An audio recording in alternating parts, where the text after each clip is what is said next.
నాకు కోరిక ఉంది, ప్రతి మగాడికి ఉండే కోరికే, నాకు ఆడపిల్ల ఉంటే బాగుండని.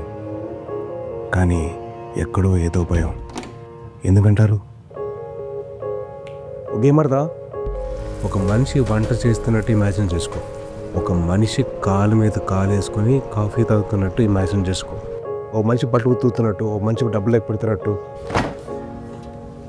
దేనికి ఎవరిని ఊహించున్నారో నీకు తెలుసు, నాకు తెలుసు.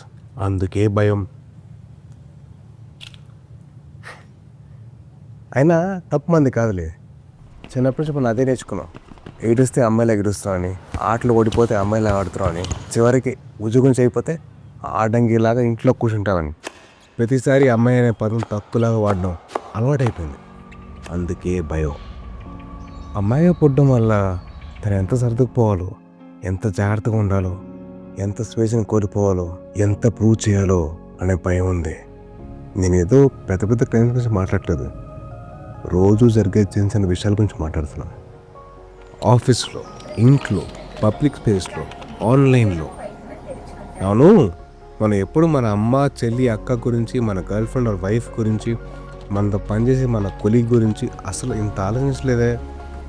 వాళ్ళు కూడా ఎవరికో కూతురులే కదా బాస్. మనకి కూతురు కావాలనేసరికి ఇంత భయం, ఇన్ని ఆలోచనలు పొడుచుకొచ్చాయా? అసలు నేను ఎందుకు ఇంత భయపడుతున్నా? ఈ భయం తగ్గాలంటే ఏం చేయాలి? నాకు తెలిసి సొల్యూషన్ చాలా సింపుల్ అబ్బా. మనం పెద్ద పెద్ద యుద్ధాలు చేయక్కర్లేదు, తొట్టలో కొట్టక్కర్లేదు.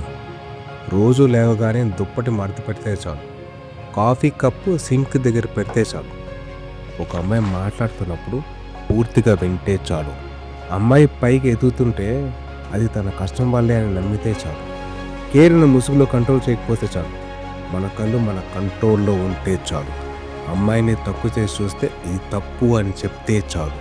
నాట్ ఆల్ మెన్ అని రాయడం కాదు, నాట్ ఆల్ మెన్ అని ప్రూవ్ చేయాలి. రాక్షసులు కొంతమంది ఉంటారు, మాట్లాడకుండా మనకెందుకు లేని దుంకునేవారు చాలా ఎక్కువ మంది ఉంటారు. మరి మనం ఏం చేయాలి? నిలబడాలి. వానర సైన్యంలాగా, మగాళ్ళలాగా నిలబడాలి. అదే మగతనం. నిలబడతాం.